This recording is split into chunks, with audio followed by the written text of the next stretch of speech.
morning class. Now we shall move on to the next topic which is parallel lines and perpendicular lines. ठीक है, तो parallel lines कैसे होते हैं? इस तरीके से, the one two lines when they do not meet each other they are called parallel lines. तो अगर इस लाइन का स्लोप m1 है, इस लाइन का स्लोप m2 है, तो पैरेलल लाइंस के स्लोप क्या होते हैं? इक्वल होते हैं. तो इसका स्लोप और इसका स्लोप दोनों इक्वल होगा.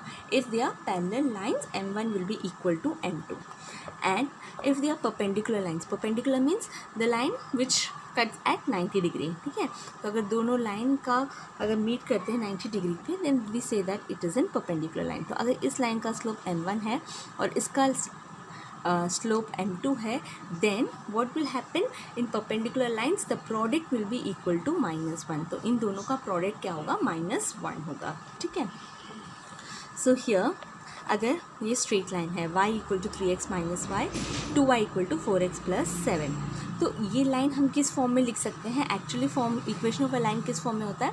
y equal to mx plus c, है ना. अगर आप कोई भी इक्वेशन, हमने कैसे भी देखा होगा, लास्ट में हमारा इक्वेशन किस फॉर्म में बनता है?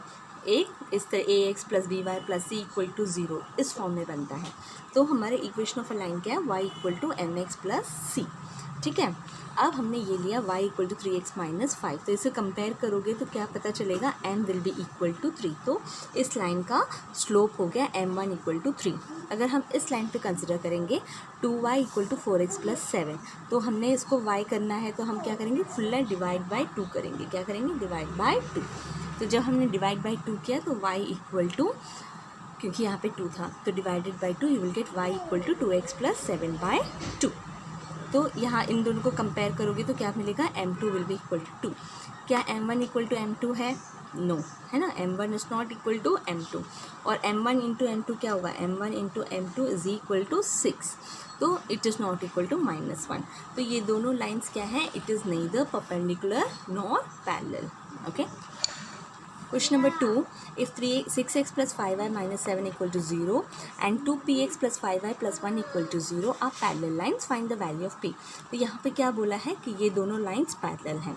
पैरेलल मतलब m1 इक्वल टू m2. तो 6x plus 5y minus 7 equal to 0 ये हमारा कंडीशन है. तो 5y क्या हो जाएगा? 5y हम क्या करेंगे? y equal to mx plus C के फॉर्म में लेके आएंगे. ठीक है, तो ये हो जाएगा 5y, y को एक साइड में रखो, बाकी सबको दूसरी साइड में. तो माइनस 6x प्लस 7. अब हम क्या करेंगे? y है तो इसको डिवाइड बाय 5 करो, तो ये हो गया -6/5 x प्लस 7/5. तो m1 क्या हो जाएगा? -6/5. ठीक है, m1 इक्वल टू -6/5. अब दूसरा लाइन क्या है? 2px plus 5y plus 1 equal to 0. फिर हम करेंगे y को एक साइड में रखो, बाकी सारे टर्म्स को अदर साइड में लेके आ जाओ.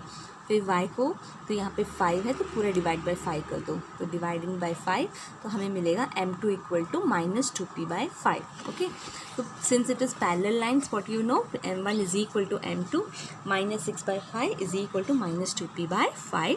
तो क्रॉस मल्टीप्लाई, तो ये हो जाएगा -30 इक्वल टू -10p और p equal to 3. Okay, similarly question number 5, तो ये बोला है ये दोनों लाइन्स परपेंडिकुलर हैं, फाइंड p. तो y equal to 3x plus 7 है तो m1 क्या हो जाएगा? 3. और 2y plus px equal to 3 है तो यहाँ पे y क्या हो जाएगा? -px plus 3. ठीक है, तो y will be equal to -p/2 x plus 3 और m2 इक्वल टू -p/2. ठीक है, हम इस फॉर्म में ला रहे हैं, y equal to mx plus c के फॉर्म में ला रहे हैं. इस तरीके से हमने किया, कंपेयर किया, तो m1 यहाँ पे 3 आ रहा है, m2 इक्वल टू -p/2. तो क्या बोला है? Given the lines of perpendicular. Perpendicular means the product should be equal to -1. तो यहाँ पे 3 -p/2 इक्वल टू -1, तो ये हो गया -3p. ये 2 यहाँ लेके -2 प्लस 2 विल गेट कैंसिल, तो p will be equal to 2/3. Okay, I hope you have understood these questions. Complete question till question number 7.